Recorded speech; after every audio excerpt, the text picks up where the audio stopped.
connection between a veteran and a service dog can have a stronger effect than any medication. Absolutely. Tonight in our RBC Wealth Management Veterans Are Our Heroes report, WMAR 2 News' Eddie Kadam shows us how a dog named Creek is giving a veteran named Anthony his life back.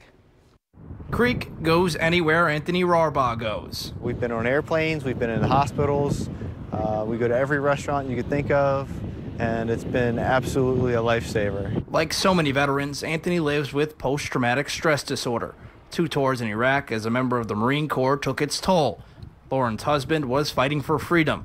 When he came home, the couple felt anything but. Before Creek, I was afraid to leave the house because I didn't, Anthony, I didn't think he would eat. He wouldn't get up. He might not get dressed. He probably wouldn't take his meds.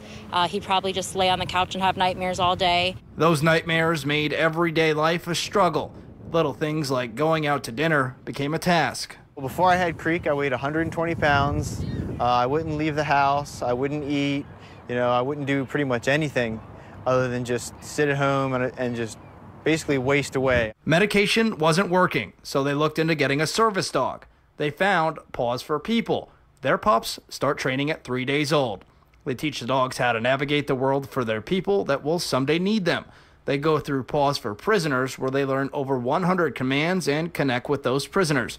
From there, the dogs pick their human. The first couple of dogs that came up to me, they walked up to me, they kind of checked me out, and then they just immediately walked away. He came up to me and then just sat down, rolled over, showed me his belly. He wanted to be rubbed and played with, and then didn't want to leave. A man who felt so separated from everyone and everything had something to look forward to. Come.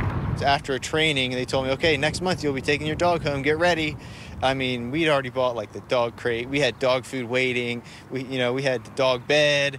We'd purchased all that stuff way beforehand. And then when they told me he could come home with me, it was probably like one of the happiest days in a long time. Sponsors like RBC Wealth Management made the connection possible. Paws for Vets trains the veterans how to use their companions to de-stress and deal with their anger.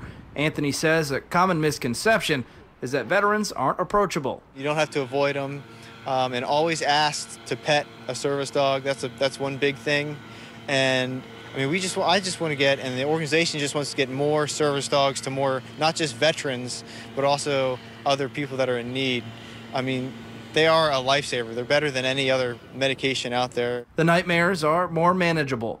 With a reservation for 3, they can do date night again. Creek will kind of distract him and alert him that, hey, buddy, you're getting anxious. And so then he's got to focus on his dog instead of focusing on whatever he was anxious about. Anthony has bad knees and balance, so Creek will help him get up the stairs. If Anthony almost falls, Creek will sometimes get behind his legs so he doesn't fall. Holding him up when things get too heavy. And anxiety goes way down. I mean, even being around, I was even nervous from being around my own family. So, and now I can take him and everybody, they give him love, and I know if he's okay with them, then I'm going to be okay. And leading the way to a better life. He definitely has goals and wants to meet those goals, and I think with Creek by his side, he might be able to meet some of those goals. Eddie Kadam, WMAR 2 News. And with Creek by his side, Anthony has been working with Paws for Vets, and he hopes to eventually help veterans going through some of the same things that he is.